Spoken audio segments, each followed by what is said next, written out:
3.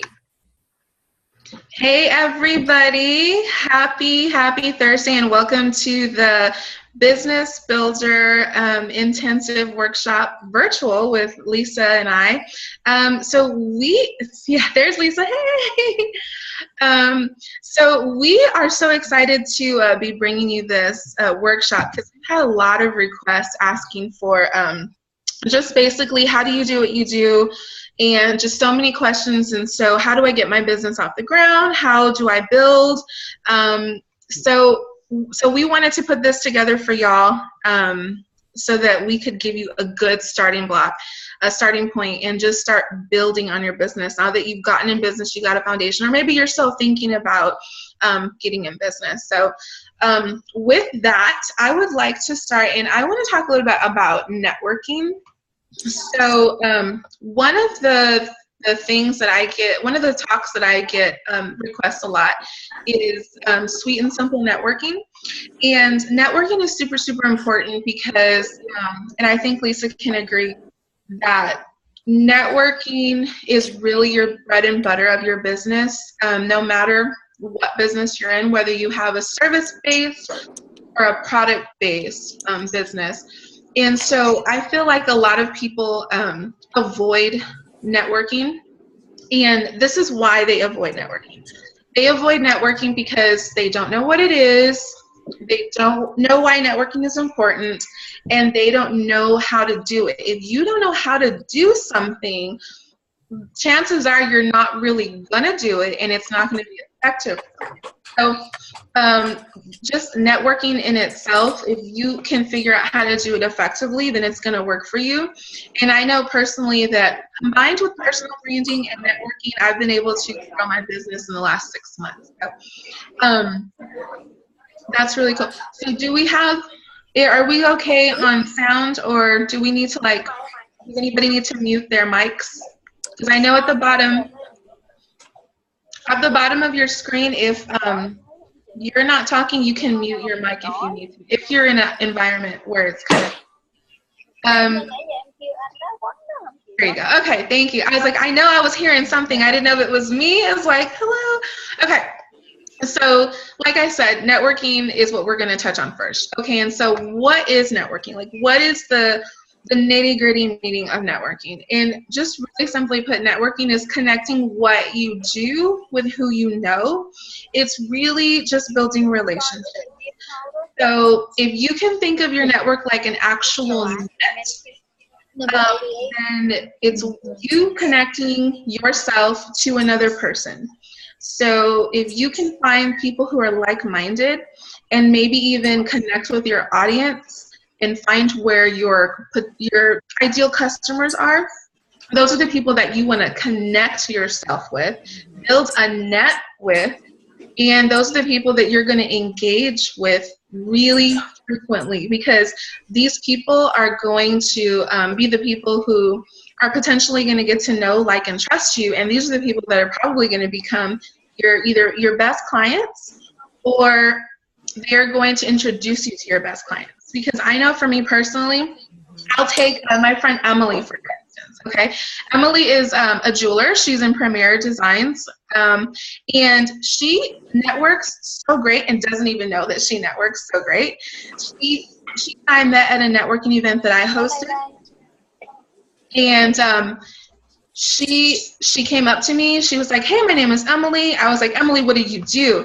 And she said, oh, I'm a jeweler. And I'm like, I've never heard anybody say that. Most people say, oh, I sell jewelry for that company. She said, I'm a jeweler. I provide extravagant jewels at an inexpensive price. And I was like, what? That is so awesome. And of course, big fancy words, but it like created some kind of emotional effect in me where I was like, I want a jeweler. Like, I want to be able to say I have a jeweler. And so Emily, I said, hey, you're in business. I want to invite you to Diva Day Out. So she came. She was a vendor. She followed up with me after like a day and was like, hey, it was great meeting you. You know, here's a tip. Here's my catalog, blah, blah, blah. And we actually hit it off really, really well. And so not only did we make like a personal connection friend-wise, but she networked so elegantly and gracefully, she didn't even know she was Yeah, so I use her as an example a lot. But what she did was she connected who she knew, which was me. I was a new person in her life, with what she did, and she worked that. She cultivated that relationship.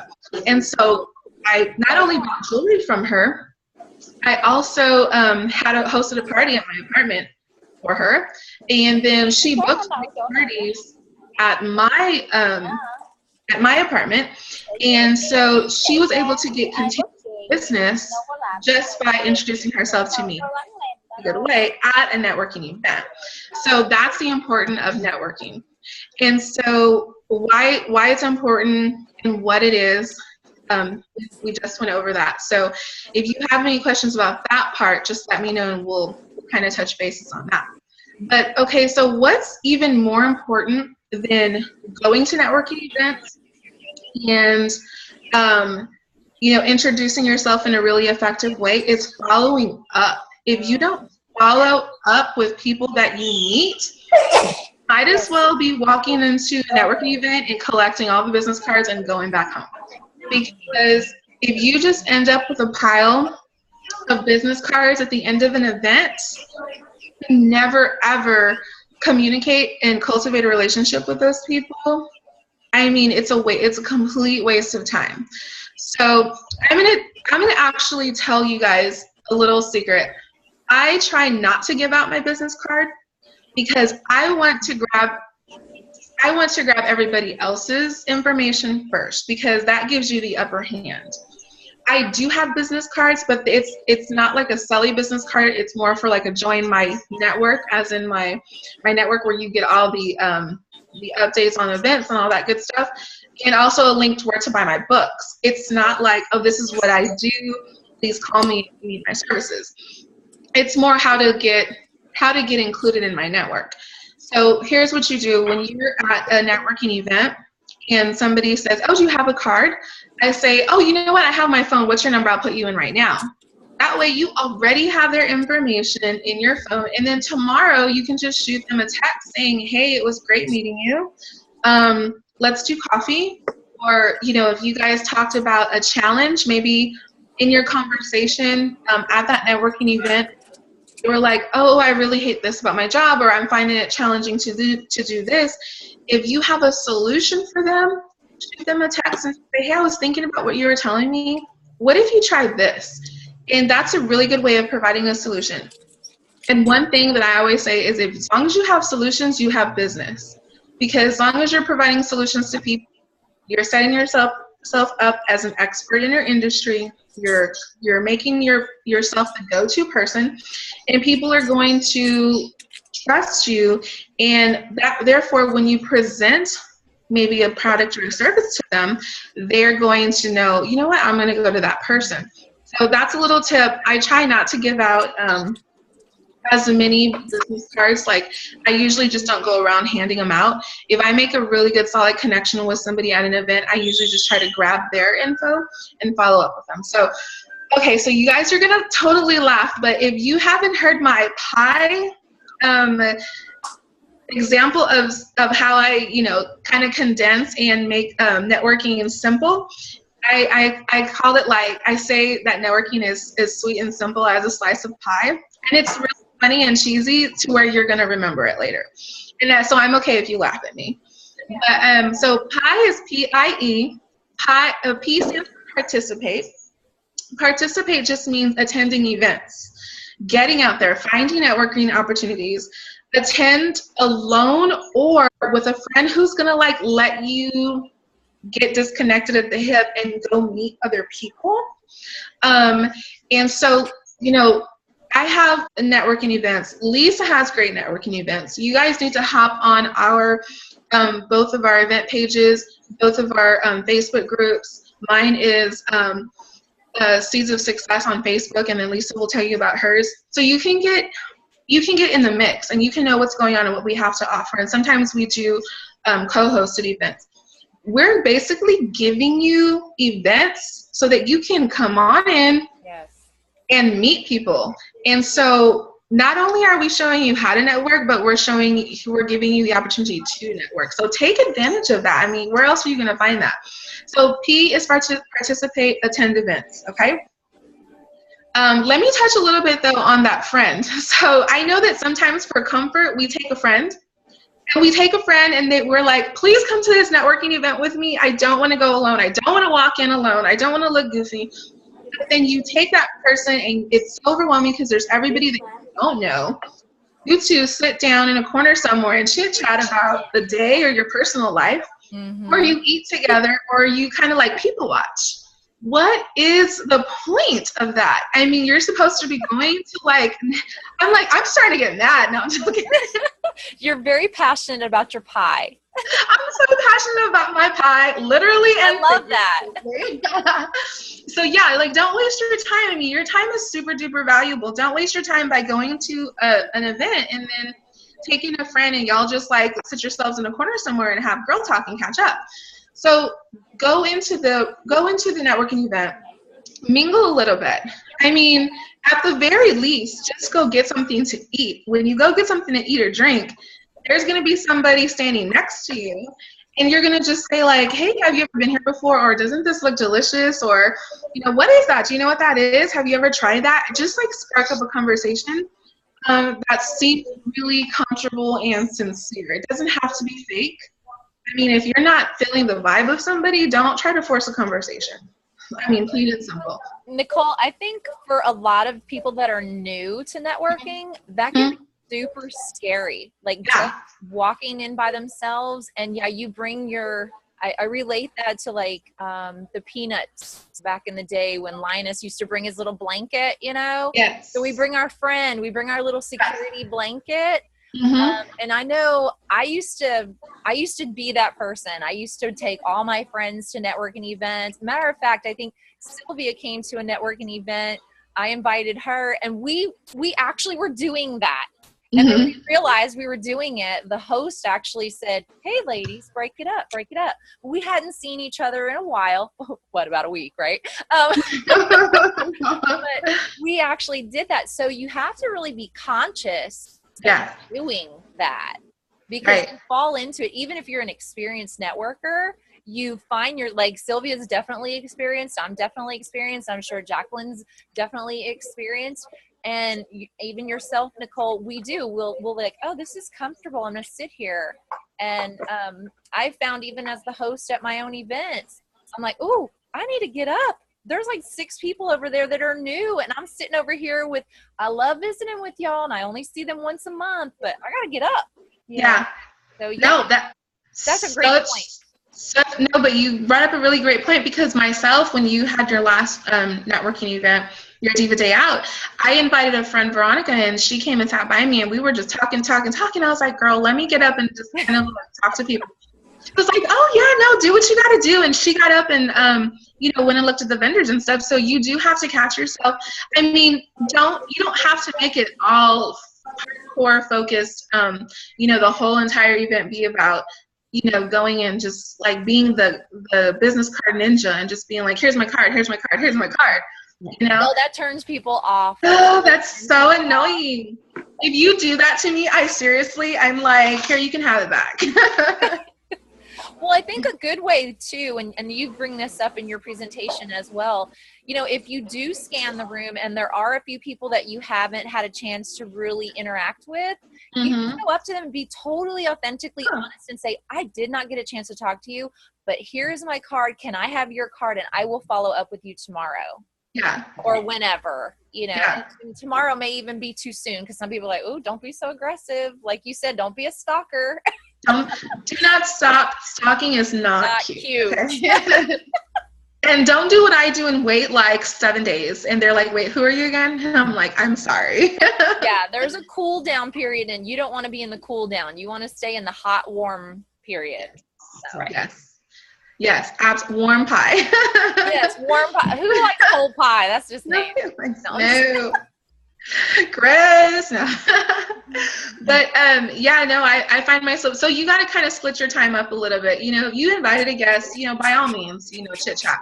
But then you do have to, like if you're a speaker, which, you know, anytime you get the chance to speak or help present or something like that, do that, because then people will come to you and you've given them information. They're going to come to you and just be like, hey, my name is Ashley.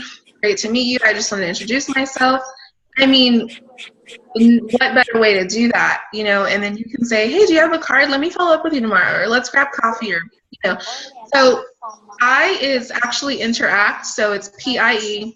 P is participate, I is interact, which what we're talking about now is those conversation starters. Lisa brought up a really good point. Being authentic and honest.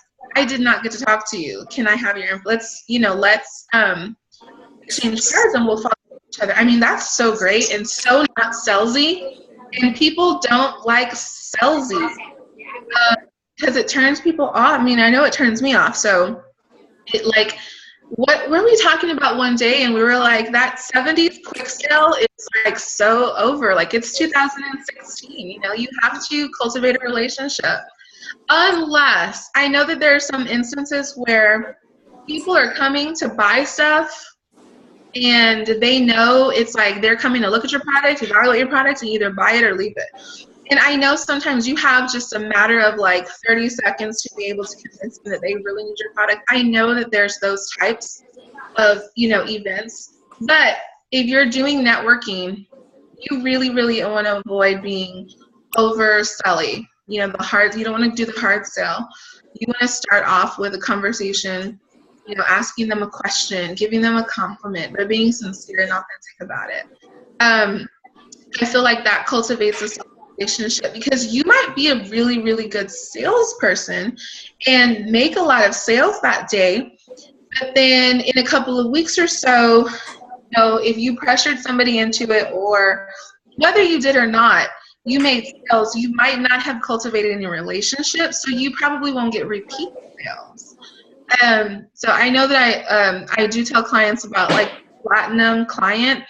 To me, a platinum client is somebody who's not just a customer, they're a repeat customer, they're a client, and they also bring you repeat customers. Yeah. Like, ideally, whether you're a service-based business or a product-based business, you want your clients to bring you clients, to bring you clients, to bring you clients. So that's why it's important to really interact with people genuinely and build, even if you do sell them stuff, you know, just make sure that you get contact information and touch base with them, you know, regularly. So, okay, so get to the E in PIE, the P-I-E. So P was participate, I was interact, and E was expand your connections. And so I started to talk about that a little bit at the beginning, but expanding your connections is just basically following up. Okay, so what I do is when I do get people's business cards, I go home and put a little sticky note on them and just say, this is where I met them, this is what I remember about them, and just kind of one or two things that we talked about. And then I ask myself, do I have a solution for that, for maybe a problem product? Is there somebody? Yeah, I think somebody's in a noisy location. If you can mute, that's better. Okay. I'm like, I don't know what happened. What that is? I think Sylvia's muted. Oh, it's Jackie's phone. Yeah, Jackie, if you can mute your sorry, sweetheart. Let me see if I can. Thanks. No worries, Jackie. I was trying to figure it out for the longest time. I thought that was like Lisa's dog sneezing or something. I was like, I don't know if there's a mute button I can hit. Is there? At the bottom of your far left.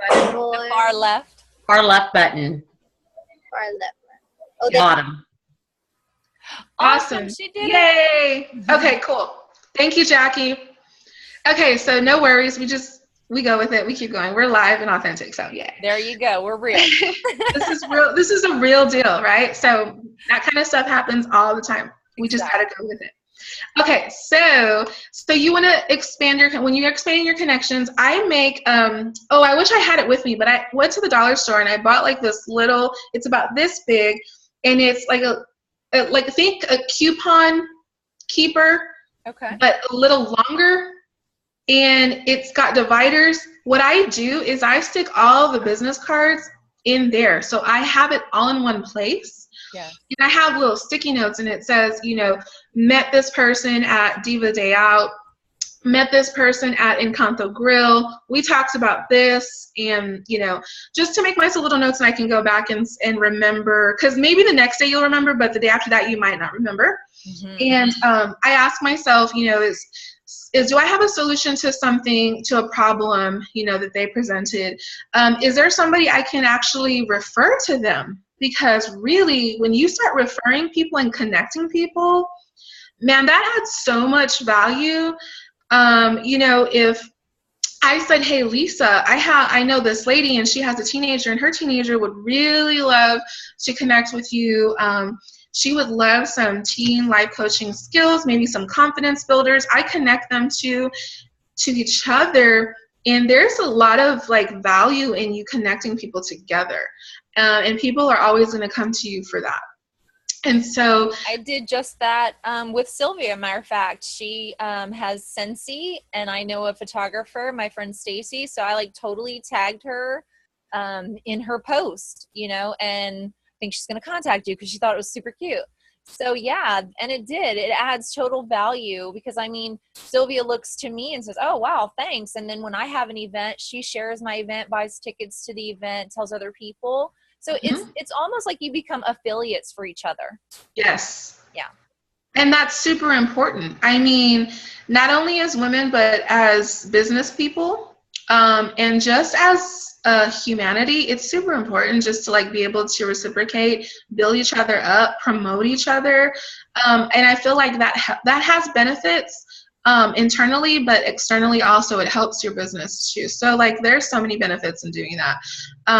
And so there's also, if I know, in being a person who facilitates networking events anyway, it's really easy to like say, hey, it was great meeting you. I'm having an event, or I'm having another event, somewhere to invite them to. And even if it's not your own event, there's plenty of people I say, hey, you know, my friend Lisa is having this event. You should really check it out, even if I'm not going to go, because there might be something that they will see value in with her, or they might be able to get something out of her where I'm not offering that. So like I said, people are going to remember when you add value to them, reciprocate, and promote them. So this is how I avoid ending up with a stack of business cards and not, you know, doing anything with them, or them not helping me in any way. So the E in PIE is super, super duper important. Expand your connections. That means follow up. No follow-up means no network. If you're stuck and you've already, you know, all of your family has hosted parties for you, all of your friends have hosted parties for you, people are starting to avoid you because they don't want to host another party for you. You need to build your network. So your warm, you know, your warm, what's that word? Your warm market is not your only market. I always say, like, date your warm market, but commit to your cold market, because your family and friends, the people that you know, like immediately, they're there to stay. You don't want to push them off and, you know, annoy them and spam them. You want to make them ambassadors for you. Mm-hmm. So if they don't buy your products or host for you, at least they can refer people to you. Your cold market, and this is just my opinion, people will say differently or even opposed to it, but I feel like your cold market is your gold mine, because you can always meet new people. You can always meet new people through the people that you meet. So you can always go to events of the new people that you meet to meet new people. So like it just keeps growing. I mean, that's like a whole, you know, you could spend a lot of time doing that genuinely and authentically, and really, really like, you know, building your business this way. And that's why it's called Business Builder Workshop, because we're trying to show you how to build. So anyway, so how can you follow up? Email, text, call. What? Your phone can call people? They do that? For texting? I thought it was just for texting. I really hate talking on the phone, but like there's so much value in just Zoom meetups also. And Zoom, yeah, there's so much value in just being able for us to meet like this face to face. Not just talking at people, but talking with people. You know, everybody has a voice, letting them speak, being a listener. That's part of following up. Inviting them, introducing them, helping them grow, offering tips and advice. all a part of the E and PI, expanding your connections. So you're going to spend a little bitty time on the P and the I, but if you only attend one networking event every 2 weeks, but you do a lot of interacting or expanding your connections, you're going to be able to build your business like so large. So I have a little assignment for those of you who are watching the replay. So here's your assignment. Here is your mission should you choose to accept. So I will encourage you. I love the way you do that. It's so funny. I'm so cheesy. I love it though. I love it. So here's your assignment, your challenge. Okay, so find a networking, like a live networking event to go to. Lisa's got some coming up. I've got some coming up. Reach out to the people you know and like, hey, do you know any networking events coming up? So, connect with people, go to the networking event, meet at least one person, start a genuine, authentic conversation with them. Either exchange business cards or get their information, and in at least no more than 48 hours later, send them a text saying like, hey, it was so nice to meet you. You talked about this challenge, I have a solution, or I would love for you to come with me to this next event, or let's meet up for coffee. So do that. That is your assignment, and I want to hear from you how it went. Did it hurt you? Did it help you? Did you get stuck? Did you get scared? Do you want me to go with you? Like, I can't hold your hand, but I can be like with them. You could walk them. Yeah, exactly. Just, let me know. So that is my sweet and simple networking. And I do want to I want to go a little deeper than I went earlier on Facebook Live about personal branding, which is super duper important. And did Sylvia disappear? Because I really love Sylvia's tagline. She's there. I think she just covered up her camera. She's coming back. Okay, Sylvia, tell me your tagline again when people are like, hey, what do you do? Well, my tagline is get your sexy back. Yes, and, that's it. And so that means a lot of different things. It's, most people will have to think about that at first, and it gets, it's fun, and it gets people thinking. Mm-hmm. Mm-hmm. And, my products are for both men and women. There's really no target, the target market is really huge. So, it's, not just about women, although, I tend to meet a lot of women at networking events.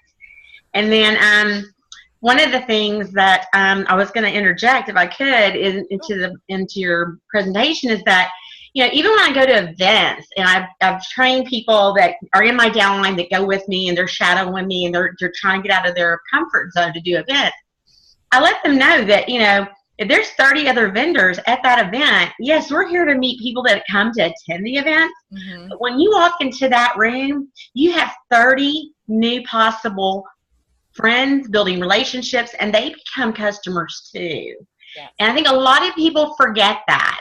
They'll go to an event and they're like, oh, when are they going to start going through the table? Everyone in that room becomes your possible new potential best friend. And you just never know what you're going to be able to gather from each other and take home from each other. And one day, because really, and I'm, divine intervention, I think has a lot to do with it. You meet people along your way for a reason. The way you meet them. I mean, I met Lisa a long time ago before I even, before I even met her in person. And where I was planning things didn't pan out for whatever reason, because life was happening for me. But I still kept trying. I never gave up. And then when I went to her first meetup, I knew no one, not a single soul. And when you walk in, I think that's even more to your advantage, because it becomes like, you're there to be the Cinderella of the ball and meet everyone and court everyone. And granted, not everyone's going to connect with each other at the same level. There's going to be people that you're not going to connect with at all, even though you tried, but at least you tried. And that's just like business. And what I tell my downline and my teams is that you're going to get a lot of no's, but you got to get a lot of no's to get to those yeses. You're going to get a lot of good friends in life and business partners, but you have to go through a lot of hardship and a lot of people that aren't, they're not quite into that. And you'll eventually connect in one way or another. And so I think that's a big part of facing your fear. Obviously, I'm not shy at all, but there's times when I am shy. There's times, there's times when I don't quite feel comfortable, and I just have to kind of just regroup and say, you know what, I don't have to do it this way. Let's try it this way to where I can make it through that episode or that challenge. And then there's times when you just want to bail out. You're just not feeling it. And you need that extra person to say, nope, got to keep you accountable. We came here for a reason. So there's a lot of different emotions you go through. But the most important thing to remember is you're in business for yourself for a reason. And we all have a why. And I always think of that why. Why am I here? And why am I doing these business? Why? And that should keep you going. And that's what you go in there and you just share. Share is building relationships. Yes, I wrap people. Yes, I sell wraps. Yes, I have supplements. Yes, I have things to make you look younger and without wrinkles. Yes, yes, yes, yes. I'm not there to tell you about that. I'm there to share that I am here. I'm a woman. I'm empowered enough. I'm blessed to be a blessing to others. And that's what I try to remember. Mm-hmm. Thank you, Sylvia. I really, thank you. I appreciate. I just wanted to touch on the point that she brought up too, as far as like the relationship and like when you're first getting into networking, you're looking at all these different groups. And I wanted to touch on the point of how Facebook can connect you and make you feel comfortable. When you meet people in groups and you see that there's a networking event, like Nicole's saying, you're searching on the internet because not everything's local. Nicole and I have events, but they're in San Antonio. So if you're not in the San Antonio area, our live events, wouldn't be relevant to you. So you need to search Facebook for events that are, or Meetup is even a great one too. Facebook and Meetup. And like Sylvia said, she met me like 2 years ago on Facebook where I was posting, hey, I need speakers, I need vendors. She answered the call. Then, like she said, life just, happened and we didn't connect. She couldn't attend. And 2 years later, she felt comfortable enough because she'd been watching me. I'd been watching her and I knew what her struggles were. She saw that I was growing and things were happening. And she finally had the opportunity to come. So, Jacqueline, I'm not sure which events you attend, but yeah, just get on Facebook and Meetup and just pick something that feels like it matches and look for some people that that maybe you haven't met, because it is such a cool feeling. Like, I really felt good when you walked in the room. You're like, oh my gosh, for 2 years we've been seeing each other on Facebook. I finally get to hug you. I get to meet you. And it was like an instant friendship, via social media. And then finally you seal the deal or seal the relationship by that physically being there to meet that person. And it can be magical through Zoom too, but I think if you're really building a real strong relationship with someone, like Nicole's saying, to really expand and you need to interact, I think the physical interaction of being in person is just takes it to a whole nother level. Yeah, it's powerful. It's powerful, right? Like, yes. There's power. Like, whenever I know that, I'm fixing to maybe go to an event that you're having, I know that the room is going to be filled with, like, well, not only you, but like all kinds of passionate women who are in business. And, I've experienced nothing but positive, vibes when I'm there. So, like, when you find a way to, like, physically, like you're saying, that element is just so uplifting, encouraging. If you're having an off day, you're overwhelmed, you've lost focus, that's just a great way, to lift yourself up and bring yourself up. So great advice and great points. And so not last Diva Day Out, but the one before, when I met Sylvia, I don't know how I even heard her tagline, because I think I went to the bathroom. I just know that I heard it. Like, I was like walking back in the door, and then I was like, who just said that? Who just said sexy back or whatever? And I was just like, oh my gosh, that was so awesome. And I was like, that was just like the best tagline I think I've ever heard. And I know some people call it elevator pitch, which is a little longer, but a tagline is something that you need to be able to communicate what you do and who you are in like less than 10 seconds. So an elevator pitch back in the day, and so a lot of people still use it. Some people will say it's outdated, but the method of it is still very, very relevant, and we still use it. And we're always going to use the elevator pitch. So, you know, the important thing is if you are in an elevator, let's just say you are in an elevator with somebody, you don't know what floor they're going to, so you might not have 30 seconds to just tell them all these roles that you're playing, all these hats that you wear, all these things that you do. You might only have 10 seconds to be able to grab their attention. So, you know, I always say, okay, so a lot of people will tell me, you know, I talk to a lot of people about my business. A lot of people know what I do, but I'm not converting them into clients. So the main things to remember about the key to conversion from conversation to clients is engagement. You need to be able to engage the people or the person that you're telling what it is that you do in a way that it causes them to ask you more questions, and it creates an emotional effect or reaction in them. Because if you just say, you know, my name is Sylvia, I sell It Works, I'd like to wrap you, and, you know, just go on, they're going to be like, okay, thanks, or at least I would. But if I want to get my sexy back, I know that I'm going to Sylvia. Because it sounds like Justin Timberlake's in the room, so we're going to go where Sylvia's going. Yes, if I ever use it. No, just kidding. Or if I want to find it in the first place, I know that I want to go to Sylvia. I can probably think of like 7 or 8 It Works representatives or distributors or presenters, I don't know the term. Like right off the top of my head, I can picture them and I know their names. But nobody has ever given me a tagline like Sylvia has. So even though she's not in my city and I've only met her face to face once, even though we've talked and I see her on Facebook a lot, I'm going to go to her because she creates, you know, that emotional spark or that emotional effect. And she's told me not only what she does, but she tells me what she can do for me.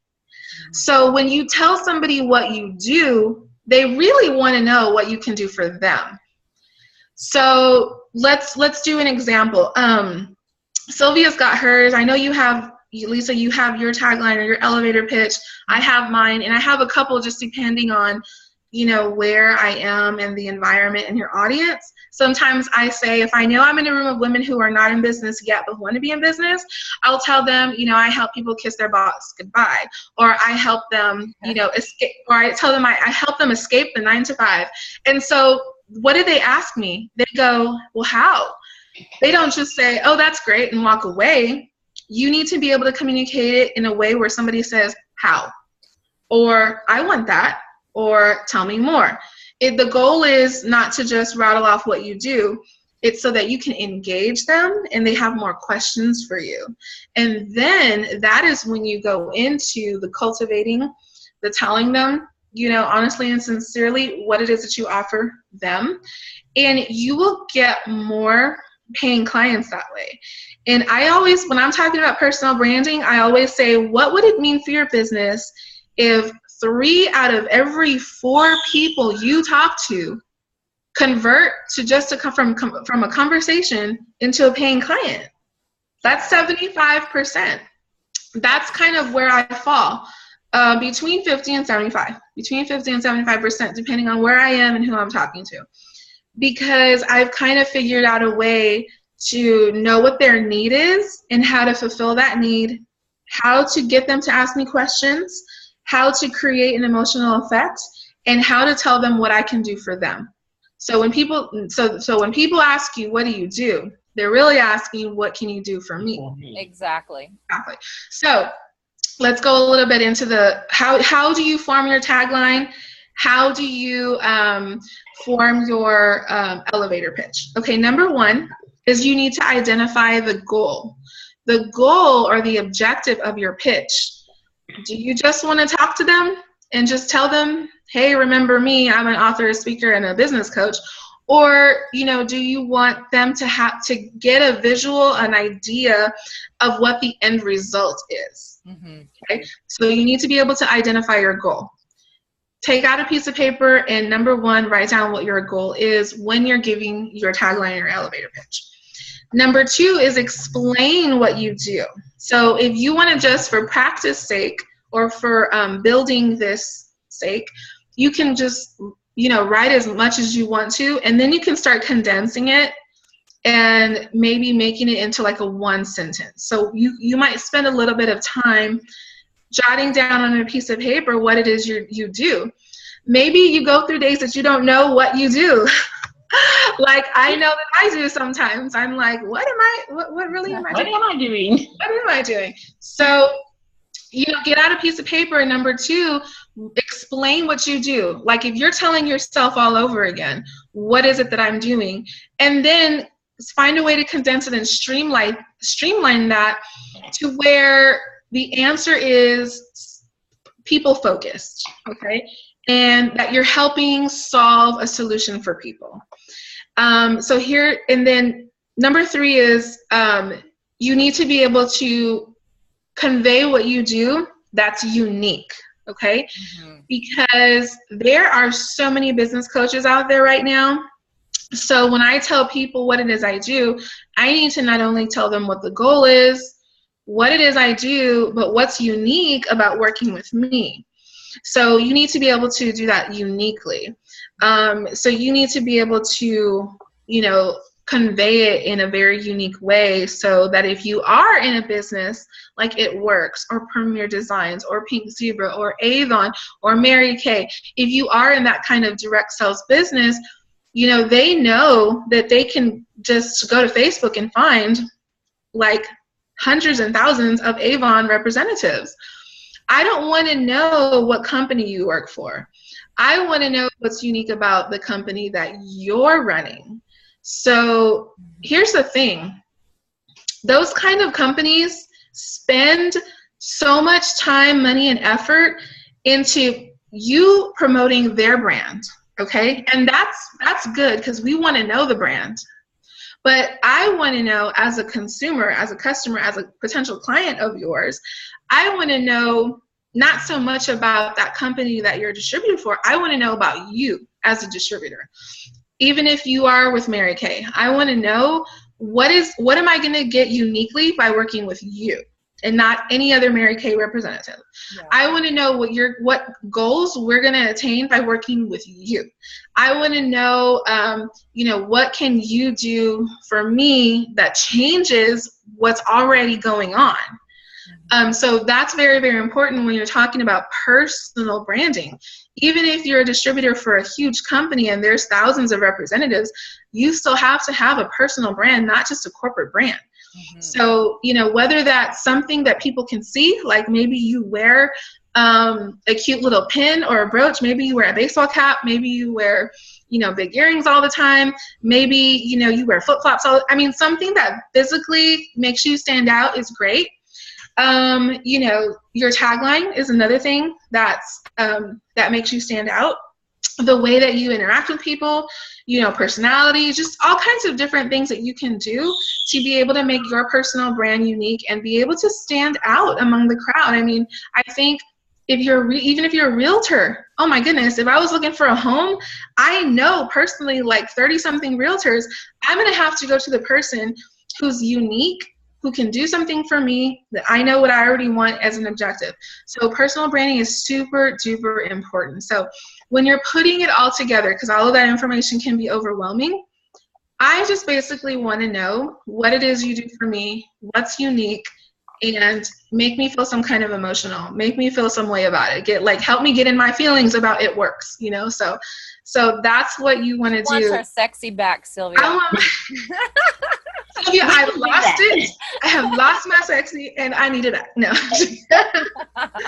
Well, I think, I was going to say this, and it's really about life in general. And somebody said that to me, I can't remember who, way back when I was either listening to a speaker or I was maybe reading. I do a lot of motivational reading and self-care.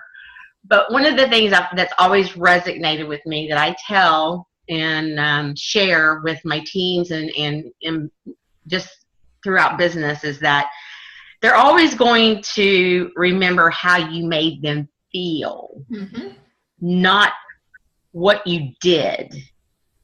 And that is very important. And that's just life in general, in personal relationships and girlfriend relationships and business relationships and customer relationships. They're going to remember how you made them feel. And when you go networking, it's not really about you. And when you're in business, it's about them. It's about that person at that time standing in front of you. And you can't really help someone or sell something to someone. And that's why we like to say our business is not selling anything. We don't sell wraps. We share. We're sharing our journey, which is all very different, and mine's very complex, but it's really interesting. But we share what our products can do for you. We share about how it changed our lives, and we share about our experiences as a business owner, and then how it makes you feel is what I think is the most important thing. And that's what resonates with people and gets them to that next level. Definitely. Yeah, absolutely. So, yeah, I mean, the feel factor is, no matter what business you're in, it should number be one priority. Yes, the feel factor. Yeah. So, I mean, Sylvia is right, and she does really well based on that principle. And I think all of us, even though we don't realize it, we either make or break our business based on the feel factor. So, somebody quote me on that one. Tweet that. Write that down. We're recording this. We're good. Yes. Okay. That's why I love Zoom. Okay. So basically, to bring it all home, you're building your personal brand. Those are the ways that you want to do it. You want to identify your goals and figure out what's unique and the objective of what you want to do, what kind of experience you want to cause somebody to have. And every business person needs a tagline and an elevator pitch, because those are two different things. So the elevator pitch is, if somebody lets you stand up and, present something to an audience, or you have 30 seconds to speak and introduce yourself, it's like an introduction. It's a little bit longer, like about 30 seconds. But a tagline is like a punch in the face, like a happy punch in the face. It's like a hug. It's like a business hug. A tagline is short and sweet and effective. So when you're working on that, make sure you put all those elements into play. And building your business is very, very important. And if you can just master your personal branding first, and then apply that to sweet and simple networking and being able to participate in events, interact with people, and follow up effectively, your business is going to skyrocket. You are going to get some momentum in your business. And I know that because it worked for me. That's the way I developed these, these systems, is what worked for me and what didn't work for me. And that's what I coach. So what didn't and what doesn't might be different for somebody else. I can only tell you what worked for me. I can help you figure out what's working for you or what won't, but I know that it's worked for me. So in terms of, business building, once you've established what it is that you do, you need to work on that personal brand, and you need to get yourself networking. And you will be surprised just by mastering those two concepts, how far you can really go. So I hope that helps you guys. I hope that you can not just take your information, but also implement the information. If you sit on it, it's not going to do anything for you. So if you take my information and implement it, I would be absolutely happy to hear from you. Hit me up on Facebook, contact me through email, or any way that you can go to my website, NicoleMartinezToday.com, to schedule a clarity call with me if you think you do need coaching. But other than that, I think that I am going to pass it on to Lisa. Passing the cast. Woohoo. Pass the cast. Zoom, pass the Zoom. So Lisa has tons of super great information. So Lisa, I'm going to let you take it. Thank you. Can you guys hear me okay? Yes. All right, fantastic. I am going to bridge over into the area of Nicole has told you how to network if you're at an event, and I'm going to tell you a little bit about how to find events and how to create them so that you can actually make a revenue not only from the event, but it also brings you sales as well. So the first thing in creating a networking event is you need to identify, number one, your passion and who you want to serve. You really need to narrow that down. So in my situation, I went through a little transition. I started out doing mother-daughter events because that was my niche. I was a teen coach. I'm still a teen coach. But I saw that the events, were really the moms and the aunts and the women that were bringing the girls to the events needed the same resources and information, and they wanted to feel included and do some networking as well. And I found that a lot of them were in direct sales businesses or they had brick and mortar. So I started creating what I call Diva Day Out. And you can name your niche or your event. It can be something easy, Nicole, what are some of yours? Business building, business builders. Yeah, business builders. I have business showcases. I have coffee connections. Whatever works for you and just kind of gives people the idea of what to expect. There you go. And that's the key to it. You really need to narrow down.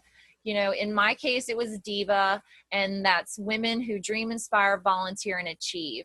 Well, the minute I said I reach and teach women how to be divas, I got them at hello. They're like, whoa, I want to be a diva. And how do you do that? So then I would invite them to my event.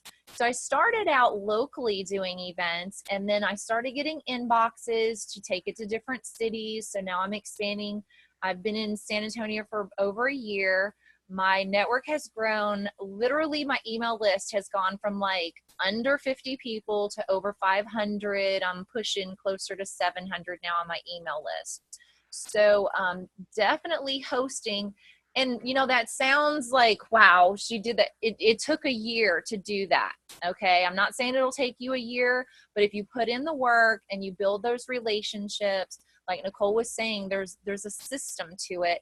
And if you do it the right way, you'll keep those relationships and you'll keep filling your events as well.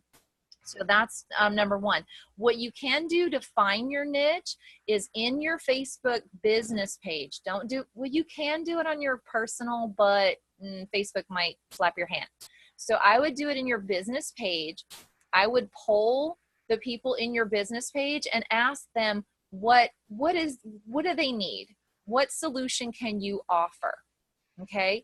So and then poll them and ask them, what is the best time of day? What day during the week can you get together? Because I'm going to offer an event or a meetup where we can all get together. Okay. So I do that. And then to design your event, you want to pick a location. Like Nicole and I had picked a really nice Italian restaurant because we both love Italian food. But we picked a really nice venue for this actual course. We didn't hit our minimum, so we felt that we needed to take it online because we wanted to be good to the restaurant and let them know, hey, we didn't, meet the minimum that they required to reserve their room. So we're going to go ahead and that's an alternative. You can take it online as well. But pick a venue that everyone would be excited about going to or that they would feel comfortable going to. So if it's your first event, I would recommend a meetup at Starbucks or maybe a mom and pop place. I'm all about helping other people's businesses too. So if you can find a locally owned mom and pop, even if it's a pizzeria or, maybe it's a cupcake or bakery shop, a candy store. It could be anywhere. Approach them, the owner, and, you know, let them know, hey, I want to meet up with 10 or 15 women or whatever. It could be co-ed as well. And can I use your venue? I'd love to bring you more business, and in turn, I'm going to build my network as well. Are you interested? 9 times out of 10, if you're not taking up all of their space, they'll let you do that. They'd be more than happy. It's up to you whether you want to give them your email list. I know a lot of businesses would probably appreciate your email list. And since you're going to be there at their business, 9 times out of 10, you're going to ask them if they would make a minimum purchase. You know, if you're at a bakery, hey, all that's required to come to my meetup, there's no fee to attend. I just ask that you buy a cupcake and a drink, or, you know, or whatever. In my case with Diva Day Out, I think that's what attracts a lot of people is my event is free. I decided I did not want to charge an admission to come. I wanted everyone to come. But I also had the challenge of I need people to, you know, send and support the vendors and speakers that are there. So I felt like I really needed to not charge a fee so that people would come to support them. So there was no pressure, so to speak, for the vendors and speakers to invite their network. There's, you know, they could invite their network and it wouldn't cost their network anything to come. And I felt that was a win-win. So all I did was I created a partnership with a local Italian restaurant because we love the Italian food. And he just asked that I make a minimum purchase, or that there be a minimum purchase or a minimum number of people. Well, we nailed that. That was no problem. And I'll tell you how to do that too. But so you create a partnership, number one, with a business. So that's a win-win, because that could be your customer as well, depending on what your business is. You're creating a buzz in their business. And 9 times out of 10, like the wait staff, when I do mine, they're all like, hey, she's got this, she's got that. And they're so excited to see like who's coming in and who's displaying and who's speaking. It just creates a buzz in your community, and you become like the hostess with the mostest. And everyone starts inboxing you, and everyone starts talking to you. And if you're a good host, and I'm going to talk about being a good host, then you're going to refer people. And it just becomes so easy to fill up your events when you do that. So I wanted to tell you about that. And hotels also have like their bar area. They'll be happy to, the higher end hotels usually have like a patio or bar area. They're more than happy. Don't go for the conference room. That's going to cost you big bucks unless you're ready to move into that. But that's a whole other Zoom. But let's just keep it simple and create, you know, meetups that you can actually create some income. So you can charge a vendor fee, totally up to you. With mine, I have a vendor fee, but I also include a gift certificate to the restaurant that we're in. So the restaurant appreciates it. That gives, that actually helps with my minimum purchase that they require for me to use the room. So it's a win-win situation. And over and above that, I collect the rest of the fee for my admin fee for marketing the event, connecting people, and hosting, and for my time. But I keep it reasonable so that people can continuously come. And my speakers, I give them 15 minutes in front of the whole audience. I limit it to only 3 to 4 speakers, so it's only 1 hour. So we have freestyle networking at the event. And again, I'm making some money off of the speaker fee, and the restaurant's getting the $10 gift certificate towards their, towards their venue. And the speaker is being, like Nicole was saying, when you have 15 minutes to address a room full of 25 to 30 people, and FYI, 25 people that know at least 10 people minimum, you're connecting with 250 people. Even if 250 people aren't in the room, it's the core of 25 people knowing it. Now, everyone knows at least 10 people. And if you rock their socks off in your presentation, you do pie and you interact and, you have your tagline down, they're going to be like, wow. And they will tell 10 people. A happy customer is, they'll spread the word. Now, of course, an unhappy customer will spread it twice as quickly. So you got to be on your game. But definitely that too. So, and once you've identified your passion, you've created your event, you have a cute name, you've figured out where you want to host it, your venue, you get all that. Oh, and another thing with venue, make sure that it has plenty of parking and it's easy to find. If it doesn't have plenty of parking, or it has paid parking, in some cities that's a problem, then you may want to find somewhere else. So like I said, mom and pop shops are usually easier. So make sure you pay attention to that as well, the parking, because you don't want to create frustration the minute your guests get there. They want to be able to pull in, get out, you know, no big deal. And something that I like to do also is I will take a picture of the surroundings, the outside of the building, the parking area, the room that we're going to meet in. And this isn't typically, men don't really care, but women, we get so worked up. Our expectation of what is the room going to look like? What do I set up on? What is the table? How big is the table I'm going to set up on? What is the menu? What do I get to eat? Oh my gosh, is the parking lot big enough? Do I, you know, we get so worked up about the details and the anxiety builds. I give them plenty of information and lots of pictures, and make sure that the Google Maps is on there so that everyone knows how to get there. And my location is right off the highway, so it is easy to find. So those are some tips too about your location. Then once you've got all that down, you've confirmed with your venue, you're set to go. Then you want to make your registration easy. And I mean one click, easy. So you're going to want to go on to, there's two ways you can do it. You can make a Facebook event page, and you can put your PayPal link as payment for your vendors and speakers. But most people that don't know you or that are new to you, they're not going to want to click on your PayPal link right away. They're kind of leery. They don't, you know, some people are fine with it. Other people aren't. My experience, for two reasons, Eventbrite is the easiest. It's free. The only thing they do charge is if you pass on the charges for registration, they do collect a small fee. It's pennies on the dollar. It's really reasonable. But Eventbrite also has an option that you can share publicly. Your event will go into the calendar of events that are going on.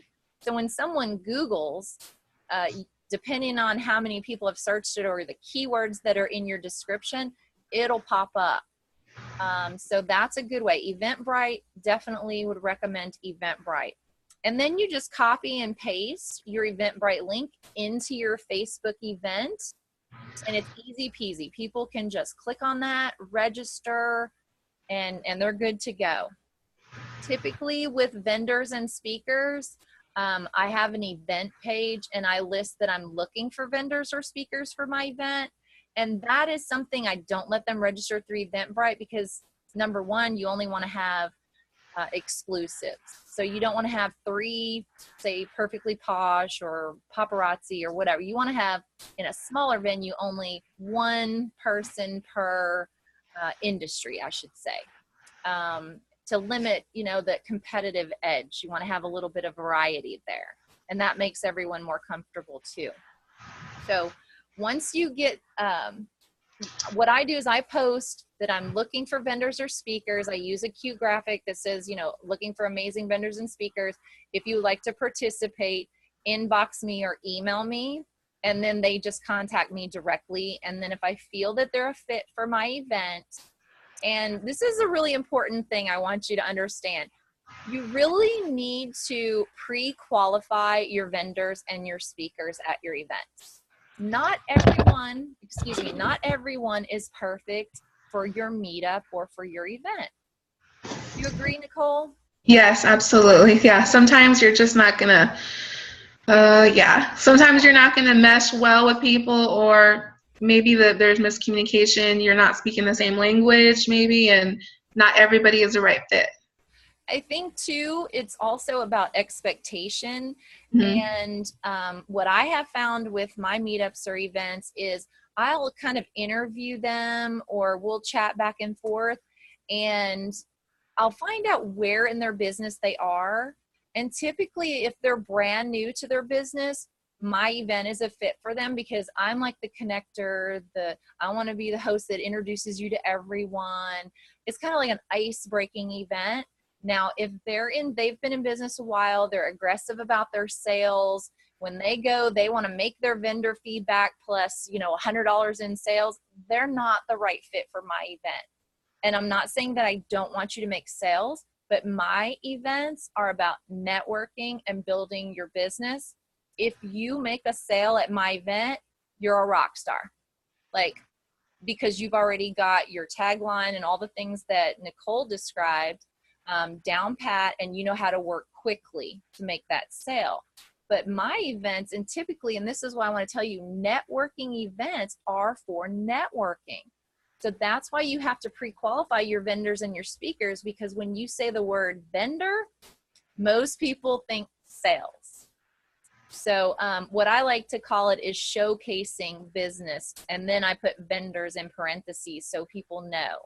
And like I said, pre-qualify those people, because another thing through experience that I've learned is the speakers, especially if they're new and they're in direct sales, I did not want business pitches.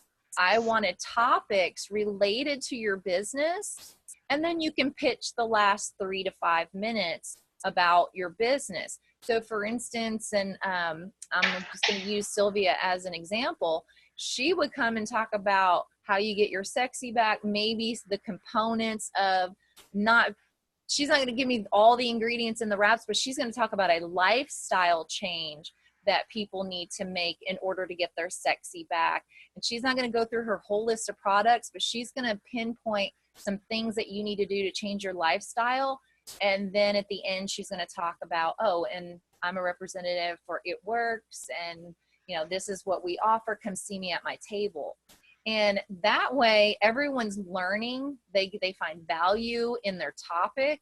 And like she said, it creates an emotional bond between the vendor quote showcase speaker and the people that are in the audience or at the informal meetup. So I think that's really, really an important point. So after you create your Facebook, you also want Facebook event, you also want to, and this is something I learned about 6 months ago, and it skyrocketed my connections, Meetup.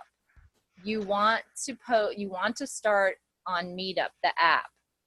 I think it's red and white. The little app is red and white on your phone. And I think you can look it up on PC too. But you want to start a Meetup about whatever your business is, and then you list all your events and meetups in there. And that has expanded my group. I actually have the paid subscription because they have a cutoff at a certain amount, and I knew I was going to exceed that cutoff pretty quick. I think that group is almost up to 200. Nice. Yeah, and I get requests every day in that group to be part of that group. So those are and that's the hot app. I mean, some people are still on Facebook searching for events because, we're all going to be diehard Facebook because that's just our age group or whatever. Women like Facebook. But the Meetup, if you have a co-ed group, I know Nicole could probably talk about that. The co-ed groups, they're on Meetup. I think more strongly than on Facebook. Do you agree? Mm-hmm. Yeah, there seems to be exactly what you said. Women tend to gravitate towards Facebook, and I get any of the men that will attend my events are all through Meetup because they see Meetup as more of I don't want to say serious, but I'm a little bit more focused on whatever the specific topic and interest is. So very true. Very true. Mm-hmm. Yeah, so definitely create your Facebook event page and then automatically cross market. And you can do that. Like on I go ahead and make the Meetup group, and then you post your events just like you do in Facebook. But you can actually cross market your Facebook and your Meetup. I post the Meetup link and say, hey, make sure you join the Meetup group in my Facebook event page. And I also do the same in the Meetup. So you're cross marketing, which that alone creates a buzz. That'll grow your Facebook groups and your meetup groups, because someone that's not in one or the other is going to jump over to the other. So, and meetup has like so many people on it. Like it's really millions of people. Yes. Another thing too is to have affiliates or volunteers, or what I like to call your super fans. Offer them, you know, if you have a little meetup, and offer to buy them coffee, get their coffee and cupcakes. So you know what, if you'll invite 10 people, don't worry about your coffee cupcake, I'll get it for you. But follow through. Now, if they bring 10 people or tell 10 people, or maybe they've shared it and you see that there's 10 people, because you can see that in your Facebook event, it'll say that Nicole invited 10 people. I'm automatically going to say she earned her coffee and cupcake. Now, if those 10 people don't come, you don't not buy her the coffee cupcake, okay? You have to follow through on your obligation. So on your affiliates, do what you say you're going to do, and your affiliates will work for you. And collaborate with other people. Nicole and I are collaborating on this virtual event. We have collaborated on some live events, and it's a really good experience. And you have to find, again, pre-qualify the person that you're collaborating with. Not everyone can work together. It is a really special relationship when you find people, because Nicole and I have the same type of thinking and the same processes. We meshed really quickly. So I said, okay, she's a systems oriented person. She's a bullet point. She's a 1 through 10. These are the steps. She's a detail girl, and she shows up. I want to work with her. And so far it's been great. We have an age difference between us. She's young enough to probably be my daughter. Or younger sister. Okay. Younger sister. So anyway, so that helps too. The more diverse you are in your collaboration, those two tribes, you combine your tribes. For instance, Nicole asked me to collaborate on a meetup that she had. I didn't realize it was a co-ed meetup, and I totally specialize on women's meetups. It's not because I had any kind of affliction with co-ed. It's just what I was used to doing. And it was funny because when you messaged me, you're like, oh, by the way, it's co-ed. Are you cool with that? And I'm like, oh, you know, and it was a little out of my comfort zone, but it was fantastic. It was really good. I enjoyed the energy that the guys brought to the room. My expectation was different. I'm like, oh, they don't really network. They're just, you know, but they're awesome. They were so interested, so focused. I kind of felt like a mom there for a minute, because that one young man was like really wanting to pick my brain about information, and the things that I assumed that he would know about social media, he didn't know. And I was just like, what do you mean you don't Snapchat? What do you mean you don't have a Facebook group for your, and he's like, no. And he's like, I need to talk to you. So every now and then, you know, change up your event and maybe do a co-ed if you're not co-ed, or maybe do just all women if you're doing co-ed, and change it up a bit. Keep it fresh. Keep yourself on your toes. I think that's really good. Also, you want to ask for sponsors. And that could be something you could do later on. You don't have to, you know, I always say keep it simple when you first start out. But if you want to make a revenue off of your event, then there's definitely some ways, and I'm sure Nicole's going to interject here too. There's definitely some ways that you can do that. Again, if someone wants to sponsor the dinner, by all means, let them sponsor. And then maybe you have a 1 or 2 sheet program that you list all your vendor speakers, and then your sponsors has their logo. People will jump on board. Nicole, I know you want to interject because you do have sponsors for yours. So go ahead and tell everybody how you do that. I do. And I'm pretty particular. All my sponsors, I have a relationship with them anyway. And so when I posted something on Facebook saying I am looking for sponsors, this is how many events I do a year, which is roughly 2 live networking events a month. So, you know, we'll say that's quite a bit. Yeah. In terms of them thinking that is so many people who are going to see my logo. So the 3 or 4 sponsors that I have, I offer 3 different packages. So it's affordable. You're not going to be a millionaire on sponsors, but you want it to be a partnership to where you are offering them different levels of exposure, and it's basically like advertising.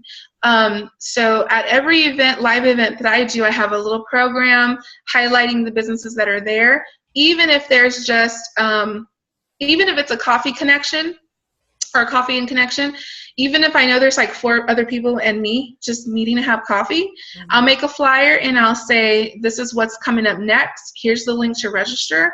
And then at the bottom, I'll have the 3 or 4 logos of my sponsors so that I can get that in front of everybody who's in attendance. Because I know that we're in a digital world, but that still goes a really long way.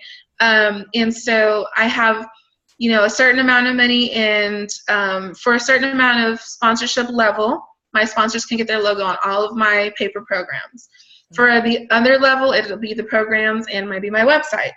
And then for the next level, it's programs, website, and monthly newsletter. So you can offer a couple of different levels and just make sure that they send you the logo they want on, your information, and it's a win-win situation. Definitely. It's definitely something I think I need to implement at Diva Day Out. And also it gives you the opportunity, if you want to keep your coffee clicks or your connections or your whatever little event you're doing, number one, it pays for your time to show up, and it also increases your sponsors' traffic in their business, because then people see, oh, they're sponsoring. So it's a win-win as far as that goes. Definitely a win-win. Thank you, Nicole, for that. And then I want to go into when you actually are at the event, walk through this scenario. And I'm going to walk through this scenario of my event. I show up at least 30 minutes prior to my vendors and speakers coming. So even if you don't have vendors and speakers, you need to be at your event or Starbucks, wherever you're meeting, at least 20 minutes before, because you never know, you just never know. You need to be there ahead of time, because you are the host, so they expect you to be there. And then you can kind of get the Wi-Fi going and all that kind of thing.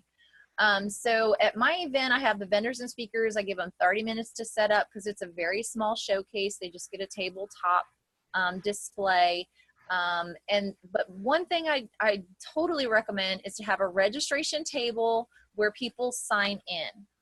And everyone now is very comfortable about sharing their email address. The way that I encourage, and I don't even have any problem with it anymore because they know what to expect, but you can offer a door prize. In my situation, I offer a free vendor spot and a free speaking spot to the following month as my door prize. So number one, it really doesn't cost me any out-of-pocket money. I'm not going out and buying something to give away. I'm giving away my time or my space. In essence, some people say, well, you gave away a whole vendor or speaker spot. But to me, I would rather give that spot and that time away to increase the number of people that come to the next event. It's a win-win that way. So as people come in, and Sylvia talked about this and Nicole talked about this too, the energy level in the room, you've already picked a venue that's easy to find, so everyone's excited because they're not frustrated, they're excited. And as they come in, you need to be the first face that they see. Like, you need to be there shaking hands. If, the first time they walk in, they say, oh, I've been stalking you on Facebook, I just joined your meetup group. And I always ask them, how did you hear about the event? Now, especially if they're new. And I'm really good at faces. I'm terrible with names, but I'm really good at faces. And so I have them sign in, and then they do their email address. Again, that suits you in your follow-up. You go home after your event, you plug all those names either into your Eventbrite, because you can send out invitations that way to your next event through Eventbrite, or you plug it into your MailChimp or whatever server that you're using for your email. So you don't fall short on that. That list, you need to make sure that you add them to your network. And I know that sounds like work. Like, once you're done with your event, you're like, I don't want to look, I'm done. And everything's thrown in a bag and you go home. But that list is really, really important to add, because that's where you're going to build. And then, like I said, Also with being a host, you want to listen. You don't want, you want eye contact when you're talking to your people. You want to make sure they feel comfortable. I know when people come into mine, they're not real sure what's going on. I'll have a little I have a little chalkboard, and it says, 1, 2, and 3, sign in. That's for the door prizes. Find a seat. It's open seating. And then I usually put in there, sit next to some challenge, sit next to people you don't know. And I'm very active about walking around the room and making sure that people are not in cliques, meeting with people. I'm like, y'all know each other. Y'all need to break it up, move on. And I say it in a cute way where I'm like, y'all, this ain't a reunion. Y'all supposed to be networking.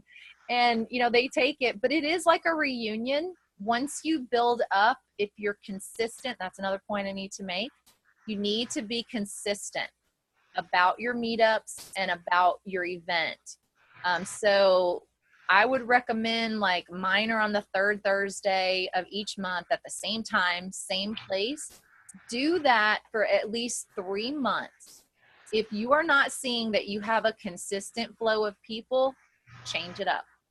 But give yourself 3 months to build up the consistency and the recognition. It takes a little bit for people to catch on. And there's a lot of behind the scenes work about sharing those events. Everyone thinks you just share it once and everyone sees it and everyone's coming. And then they go to the event and there's 3 people there and they're disappointed and they never do it again.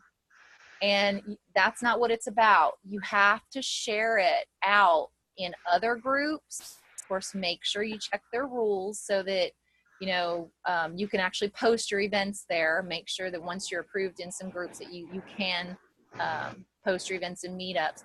But on meetup.com, people will find you. If you post it up there, they will find you. Just really stress that they need to, RSVP. And if there's no fee to it, they usually RSVP quick. But you need to go in about 24 hours prior to your event on your Facebook event page and your meetup and message every person and say, hey, you RSVP'd. I just want to make sure that, we're going to save you a seat tomorrow. And if you do that, you will get the response of, oh, sorry, I can't make it. So you'll know. Then you need to share it out again and make sure that everyone knows, hey, last call, just want to make sure you're coming. So there is some work involved as far as marketing your event. So I don't want to scare y'all, but to be successful, you really do have to put in some time on social to share. Twitter is great too. I know if your target market is between 18 and say 25, then Twitter is the way to get it out. Snapchat is really hot right now. So if you can snap a picture of your flyer and then maybe put the bit.ly link for your event on Snapchat. I'm not a snapper. I don't snap. I don't even know if that's what you call it. Snappers. I don't know. But Snap, yeah. Okay, I'm not on Snapchat. So that's a whole other Zoom. But I use primarily Facebook and Meetup and have had really good results with that. Also, Instagram is pretty hot for the younger ones as well. So Instagram and Snapchat are pretty hot. If you want information on that, I just totally go to Gary Vaynerchuk or go to, let's see, who else? Just YouTube it on how to use it and effectively, and you'll get some videos on how to use those. But I primarily use Facebook and Meetup. And at your event, be the connector. I think that has been a lot of my success, is that I am the connector. I feel like I bring value to my meetup by connecting people. And even after your event is over, stay continuously the connector. Go back through your list, inbox a few people and say, hey, I really enjoyed you being there. I know I didn't pick anything up from your table, but I know a few friends I'm going to share you. Or I don't know if you guys saw my post. I think everyone in here saw my post the other day.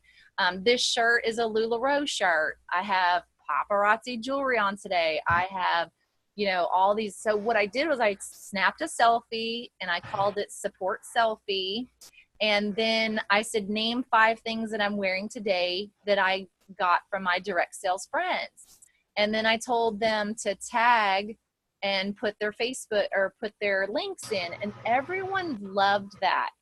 So that's just another way that you can add value to your connection, to your meetups and your events, is you continuously continue to market the people that support you the most. Now, if someone came to my event, they came once 6 months ago and they never came back, obviously I'm not going to keep tagging them and stuff. But, you know, people like Sylvia and Nicole and people that are, you know, I would consider my top 10 supporters and my rock stars, my super fans, you definitely want to keep a thread of connection back to them, and a collaborative, I call it reciprocity rocks is my hashtag. Think you're, oh, there you go. So you, am I cutting out? No, you were frozen for a minute, but you looked cute. You're good. Well, that's all that matters. Yeah, exactly.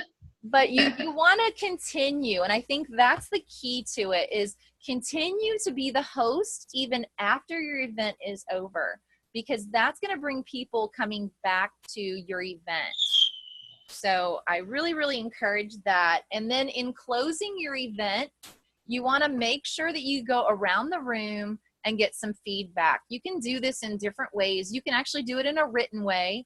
You can say, hey, if you just jot down 1 or 2 sentences about what you thought was awesome, or what you didn't like, you know, either, whatever feedback. And then you tell them, if you sign it and give me permission, I'm going to use it as a testimonial on my website.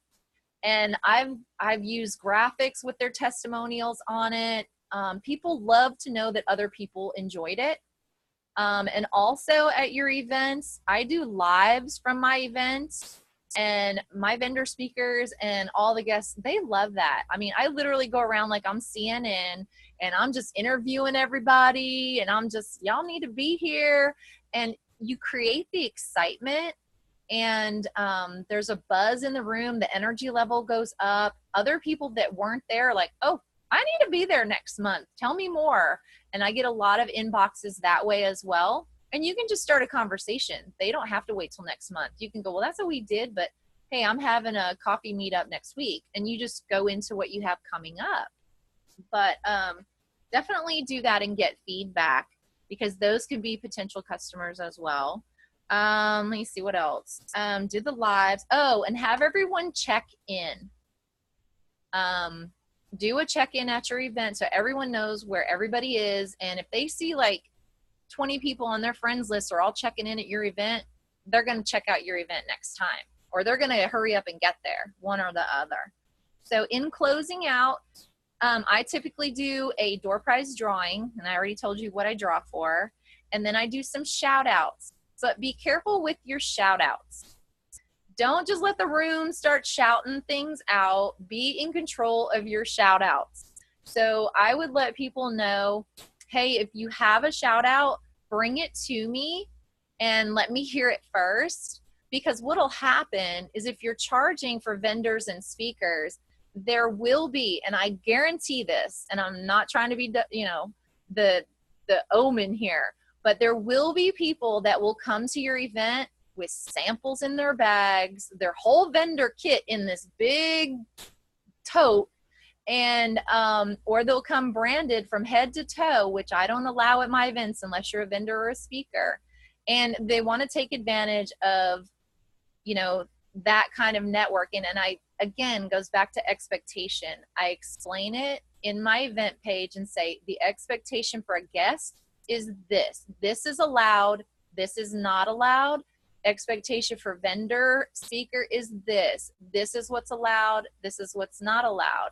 And I think if you're genuine about the expectation for everyone, that's been the key to my success with my events. Have I had people that have kind of broken rules and created drama? I've had 2 in a year and a half. So I don't think that's too bad. And with that, I've only just, you know, I spoke to them on the phone and just said, you know what, I just don't think you're the right fit for but I wish you much, much success for your event. but you may want to choose another meetup to go to on the third Thursday of the month. And we just, we separated on good terms. Sorry, my dog barked a little bit. But so, yeah. Okay, Angel, it's okay.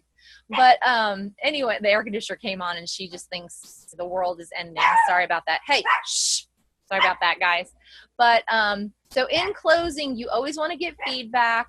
You do want to do your shout outs, but you want to make sure that those shout outs are appropriate, that someone's not up there doing like a total presentation or taking time and space that you had a vendor or a speaker pay for, because that'll create friction. So you really want to be in control of that. But other than that, everything runs really smoothly, and you can make an income from your vendors, your speakers, your sponsors, all by just connecting people to other people in business, which in the long run, everyone's tribe and everyone's business is built or building more, and it's a win-win for everybody. So, and then the last step is just repeat everything I just said. And you can watch this video over and over to get all those steps, but virtual events are basically the same thing, minus being in a live venue. You don't have to have a live venue. Just fill the live venue space with Zoom or Skype or Google Hangout, whatever you're comfortable with, excuse me, and you'll get the same results.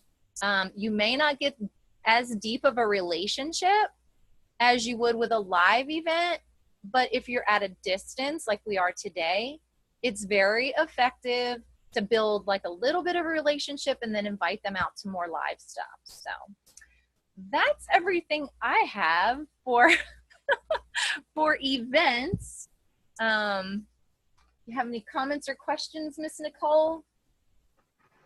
No, I just to everything that you pointed out, I think is super valuable information. And I like what you said about being the connector. That's super important, because when people go to your events, sometimes they don't know you. They've just seen you on Facebook, or they just joined Meetup and they're going in alone, and they're kind of already hoping somebody's going to catch them at the door and kind of guide them along. And sometimes I see that like look of relief on their face when like I meet them at the door and they're like, hello, I'm here. And so, you want to be the connector. I think that's super important. That'll be something, I work on, of course, because I have a tendency of just saying, oh, come on in and have a seat. And they're just like, okay. So it's super important to be the connector, greet them, maybe offer them, some appetizers or, tea or water when upon entering, just to kind of ease, the nervousness at the beginning. And that's where your affiliates and your super fans can help as well. I know with my events, since I've been doing them over, like I said, a year, it was a year in June or I think June or July. I can't remember which. I think it was June. We had a 1-year anniversary, and I have people now, I would say it's 60% return people and 40% new people to each month. So you can see how the network is growing. So the returning participants, they greet people. They're like, oh, welcome. And I always make a point to say, okay, raise your hand if like you're a diehard diva and you come every month or you've been here more than 2 or 3 times. And I mean, the hands go up and then everyone's like, wow. So people want to be included in a group and feel comfortable in a group. So that's when I kind of go into kind of a church thing and I say, turn around. Those of you that are been here for a while, turn around and greet the person to your left, greet the person to your right. And if you're sitting next to your friend, y'all need to move. Y'all know y'all need to move. And it just breaks the ice and everyone feels comfortable that way. So yes, definitely utilize your super fans and your affiliates once you get them established. Definitely. Good point. Yes. Well, does anybody have, do you want to open it up for Q&A? Anybody has, Jackie, if you're still there, Sylvia, if y'all have any specific questions, we will be happy to answer any questions y'all have in terms of building your business and I mean, anything. It doesn't have to necessarily be on what we've covered today. Exactly. So I apologize for not knowing about the mute button, first of all. Oh, that's okay. No problem at all. No problem. But yay, I super enjoyed it. So since you kind of opened it up, I thought my tagline is I help people to pick and choose where they lose. And I'm a professional waist trainer myself. I'm a personal trainer, but I do many things. So what does it sound like to y'all as first time hearing my tagline and how I kind of present that? What would be like your initial feedback or response, or how does that make, what is the emotion that tagline gets from you? Can you repeat your tagline? Yes, I help you to pick and choose where you lose. I'm a professional waist trainer. Oh, I like that. I like it too. I think it creates you can unmute Sylvia. It creates an emotion, definitely, and it causes me to want to ask you how. So I think that's super effective because I'm going to say, oh, how do you do that? Or, tell me more about that. So I think that's a super effective tagline, and it's cute too. I like that it says pick and choose. Yeah, I wanted to, pick and choose where you lose. So most people, they want to focus on the abdominals. They want a sexier shape. So I do medical massage to help improve the posture. And I also sell medical grade waist trainers, as well as commercial grade, but I focus on the medical grade waist trainers. But I also work out of a Balanced Health Healing Center with a clinical nutritionist, Kay Spears. And within her Balanced Health Healing Center, which makes it so exciting is that, well, with the clinical nutrition, she'll take in your medical history questionnaire, and then she'll actually suggest different labs, and they could vary among blood, urine, saliva, etc. But she also has a psychotherapist. Like a whole body. Right. A whole holistic, overall, holistic health plan.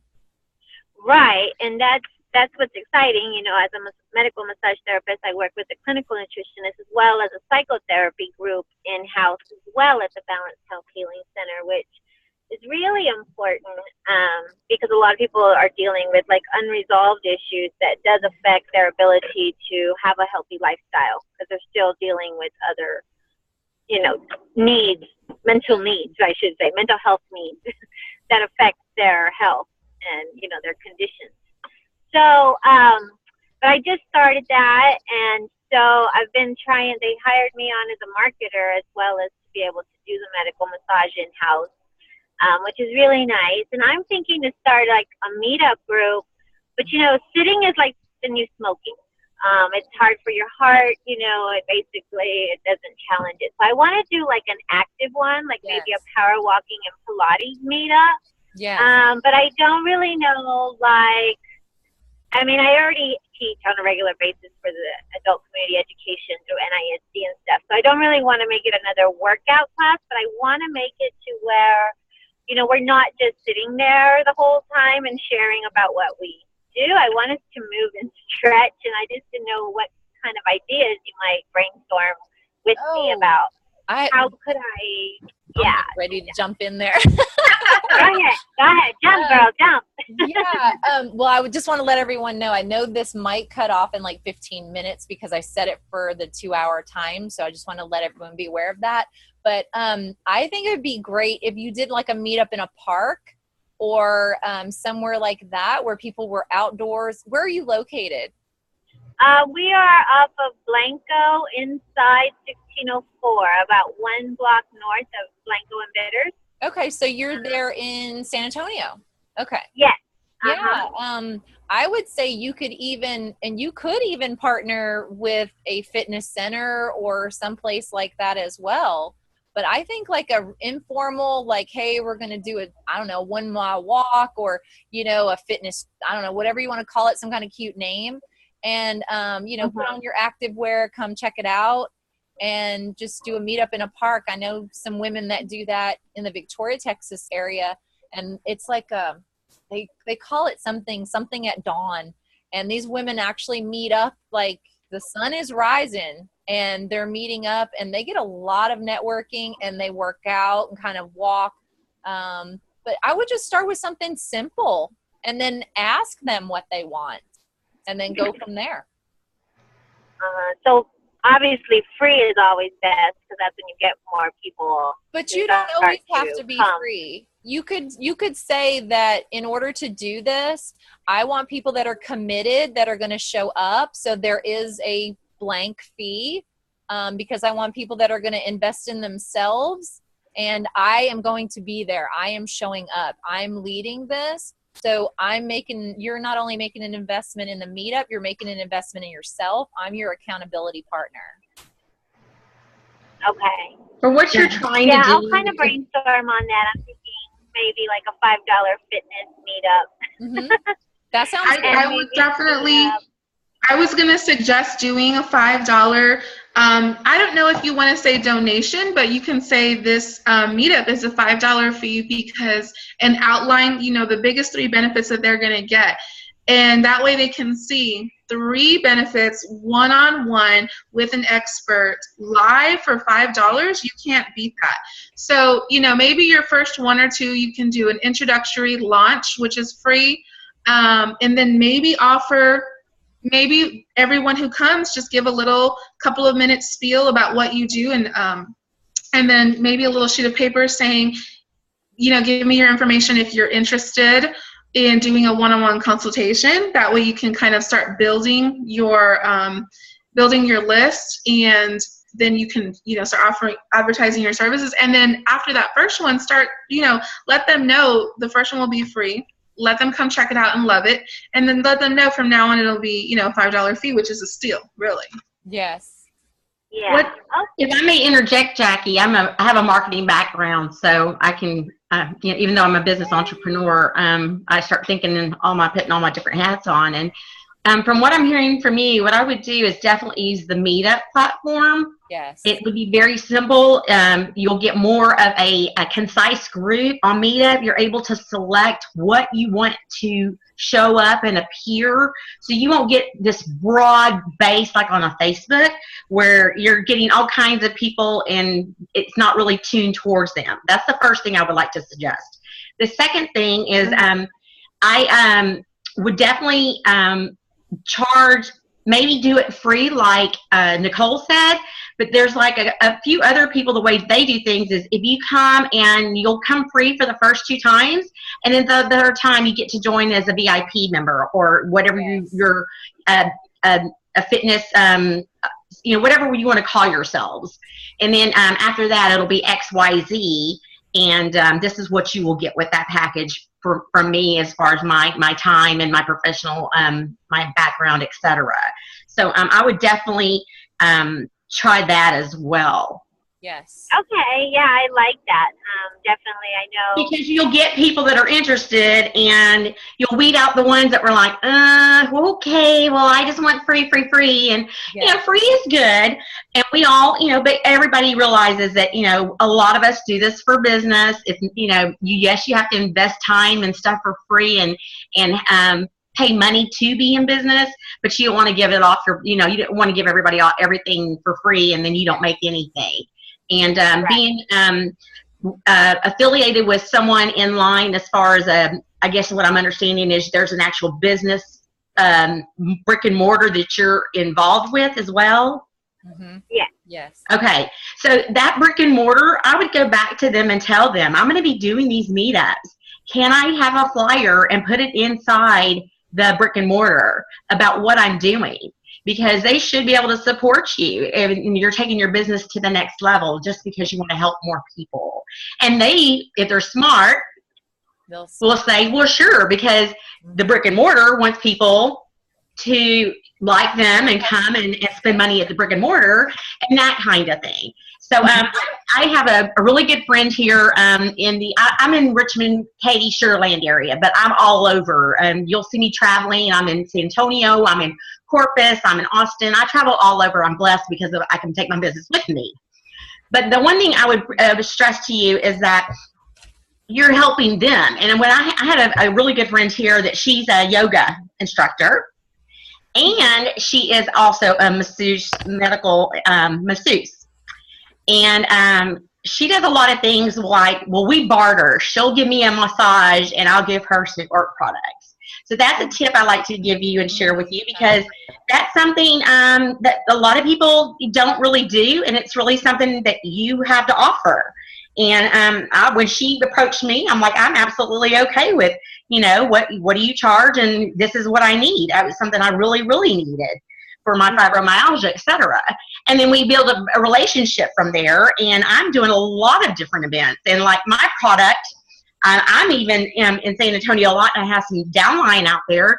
And I was thinking while you were talking, I was like, wow, because one of the best times to wrap is after you get a massage.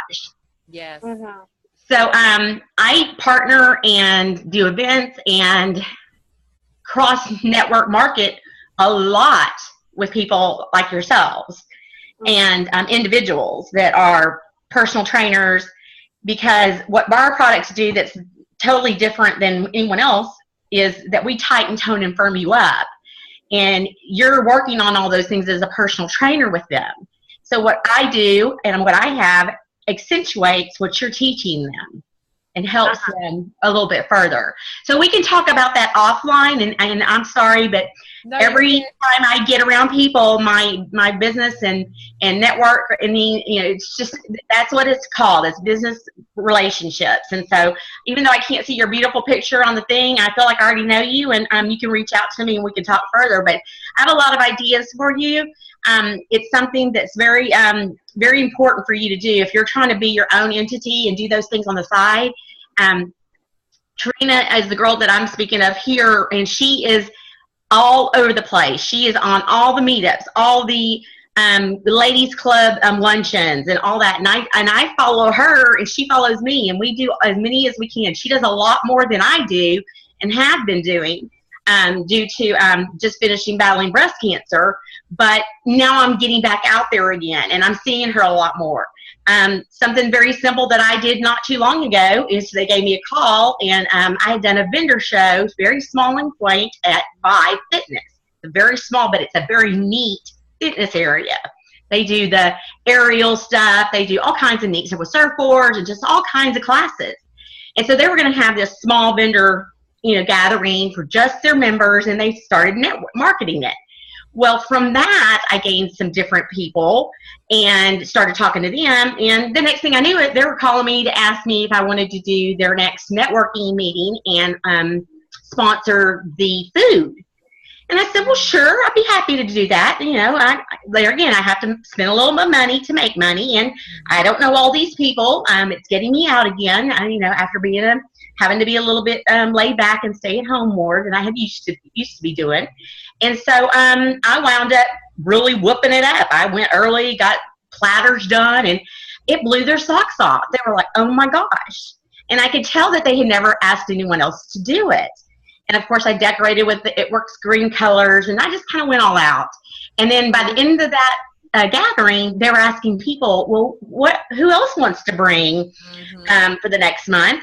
Because they said my name a lot. I got time on the floor to speak. I helped control the flow of things. I was around, so, you may want to consider something like that. Your next once you evolve your group, you can say, okay, who wants to be the next person, if they're vendor related, who wants to be the next person that brings the bottled waters and protein bars? Yeah. And we'll give you a few 5-10 minute seconds to talk.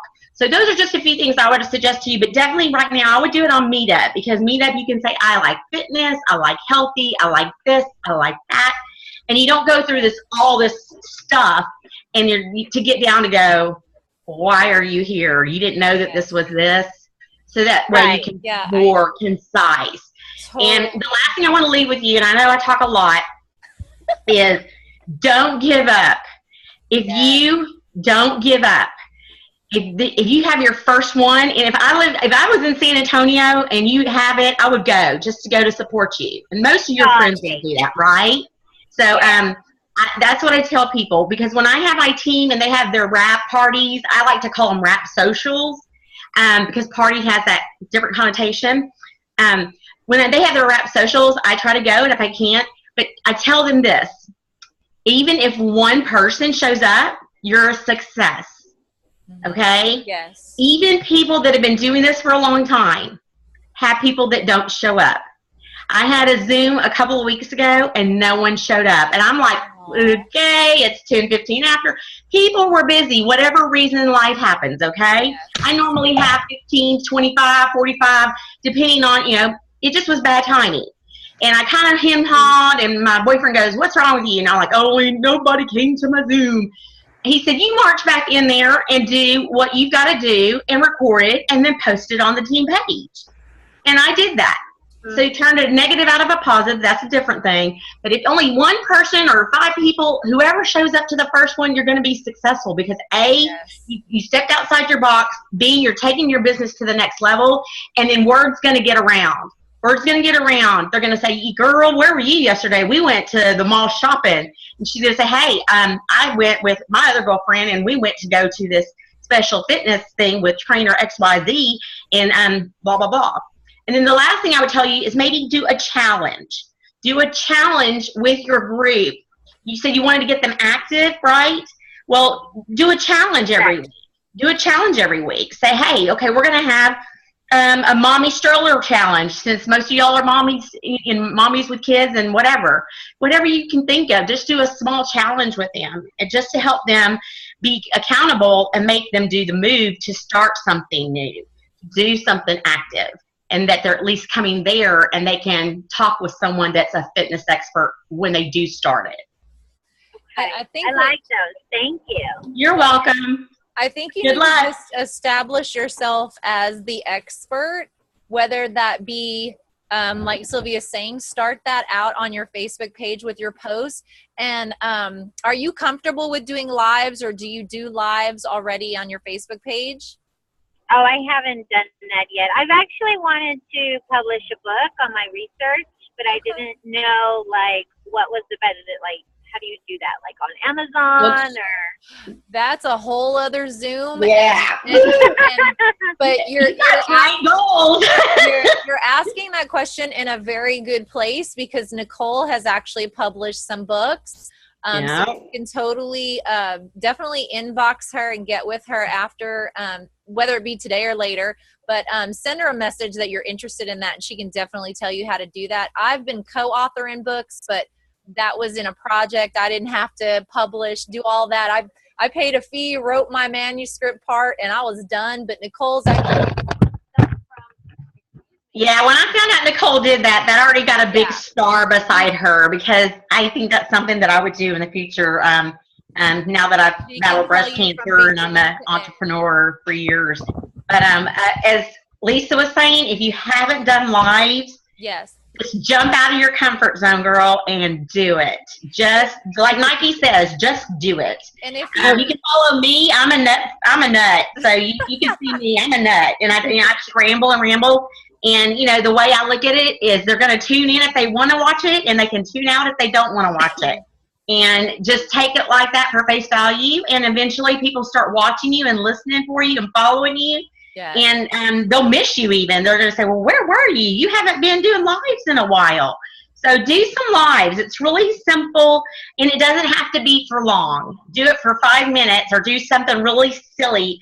I did a video challenge for lives with my team, and it had a different day, and I've got to do the one for today in a little while, because I don't challenge my team to do anything that I won't do personally. And once I figured out that lives were where it was at, and I just read an article online about that, they're really, Facebook is doing this for a reason, okay? I mean, it's not just some coinky-dink, and I won't get into all that because I just read the information on it. But in a nutshell, I gave them a list. Day 1, this topic. Day 2, this topic. Day 3, this topic. And maybe do that for yourselves. Take 5 topics, and say that for the next 5 days, I'm going to do one quick live about how I got started and do 5 minutes of it and then be done. Say, have a great day. You don't have to make it formal. You can do it impromptu. I've got on live when I got my Home Chef. I've been wanting to do Home Chef or Blue Apron or one of those. I'm not a good cook. I don't like to cook. I can't cook for 1.5 people. It's very hard. I feel guilty when I make spaghetti because I have it for 30 people and it was supposed to be for 1 or 2. And that's something. So I said, I'm going to do Home Chef.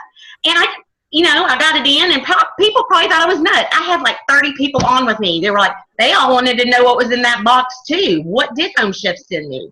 And then I followed it up with something. So, just make it fun and make it about you. People want to know you, and then therefore after finding out more about you, they're going to want to be in your group of people or your business realm and what you're an expert at, and that's fitness. Yeah. Thank you, Sylvia. Hey, Lisa, do you want to close out? Because I think they're going to kick us out in about 2 minutes. Yeah, the warning's coming up because I did set it for a certain amount of time. I don't want to cut you guys off, but it'll just like click.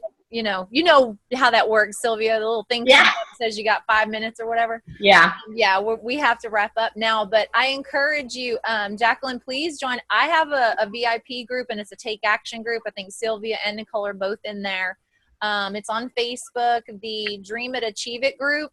And I kind of push people to do things that are a little uncomfortable in that group, but it's a closed group. So whatever you do in there is between just the members of that group. So if you feel comfortable doing some lives in there, they can critique you, help you.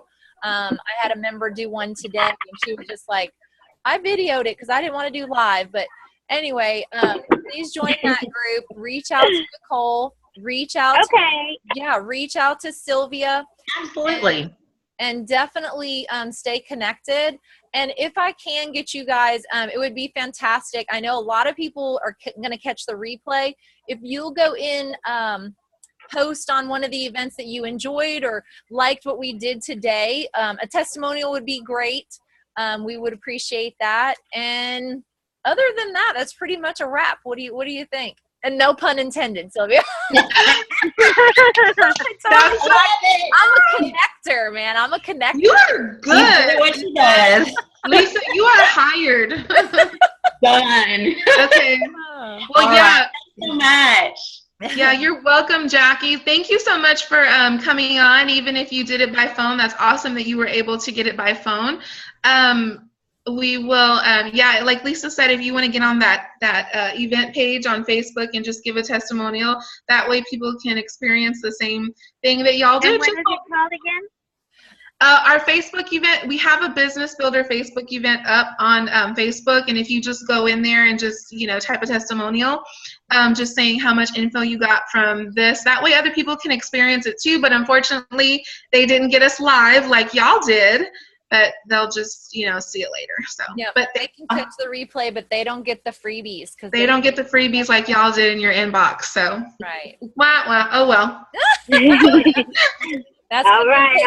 I'll go on there now then. Thank y'all so much. Thank you, Jackie. Bye. Bye.